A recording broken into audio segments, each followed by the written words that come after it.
পল্লবীতে চাঁদা না দেয়ায় ব্যবসা প্রতিষ্ঠানে হামলা, গুলির ঘটনায় গ্রেপ্তার ৩ জন। ৫ কোটি টাকা চাঁদা না পেয়ে পল্লবীতে ব্যবসা প্রতিষ্ঠানে হামলা, গুলির ঘটনায় ৩ জনকে গ্রেপ্তার করেছে পল্লবী থানা পুলিশ।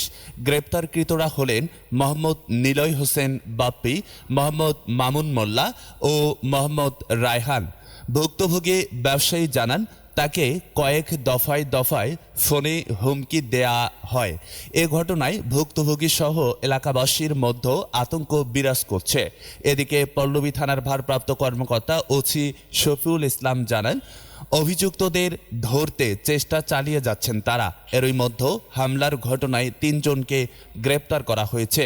সিসি ক্যামেরার ফুটেজ দেখে তাদের শনাক্ত করা হয়েছে।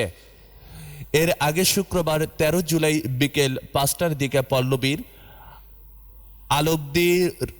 আলবদির টেক এলাকায় একে বিল্ডার্স নামের আবাসন নির্মাণ প্রতিষ্ঠানে ৫ কোটি টাকা চাঁদা দাবি করে জামিল নামে শীর্ষ সন্ত্রাসী। চাঁদা না পেয়ে ওই প্রতিষ্ঠানে চালানো হয় হামলা।